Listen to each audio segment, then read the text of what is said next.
মৃতদেহের ভ্রমণ। তিতলি ছিল এক সাধারণ গ্রামের মেয়ে, কিন্তু তার একটি বিশেষ গুণ ছিল, সে মানুষের মৃত্যুর দিন জানত। এরকম অদ্ভুত ক্ষমতা তাকে ছোটবেলা থেকেই ছিল। যখনই কোনো লোক মারা যাওয়ার সময় আসত, তিতলি একে অপরকে জানিয়ে দিত। প্রথমে সবাই অবিশ্বাস্য মনে করত, কিন্তু তিতলির বলে দেওয়া সব খবর একে একে সত্যি হতো। একদিন গ্রামের সবচেয়ে বৃদ্ধ ব্যক্তি মোহনচন্দ্র দাস মারা যাওয়ার কথা ছিল।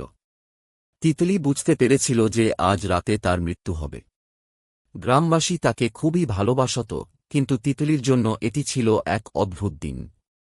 সে আরেকবার পরীক্ষা করতে চেয়েছিল তার ক্ষমতা। রাত গভীর হয়ে আসছিল, তিতলি মোহনচন্দ্র দাসের বাড়িতে পৌঁছাল। ঘরটি অন্ধকার ছিল, কেবল চিমনি থেকে হালকা আলো আসছিল। তিতলি ভেতরে ঢুকে দেখল, মোহনচন্দ্র দাস বিছানায় শুয়ে আছেন, তার নিঃশ্বাস শুকিয়ে যাচ্ছে, চোখ দুটি আধখোলা। তিতলি তাকে দেখতে পেল, এবং তার মনে হল কিছু একটা অস্বাভাবিক ঘটছে। মোহনচন্দ্র দাস তার দিকে তাকিয়ে হাসল, কিন্তু তার হাসি ছিল মৃতদের মতো, একটা অসীম, অশরীরী হাসি।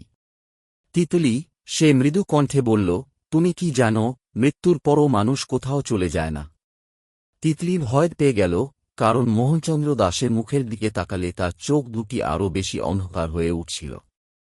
তিতলি কোন উত্তর দিতে পারল না, তার চোখের সামনে মোহনচন্দ্র দাসের শরীর অদৃশ্য হতে শুরু করল। তিতলি ঘরের দরজা খুলে ছুটে পালাল। তার পেছনে সেই হাসির আওয়াজ শুনতে পেল।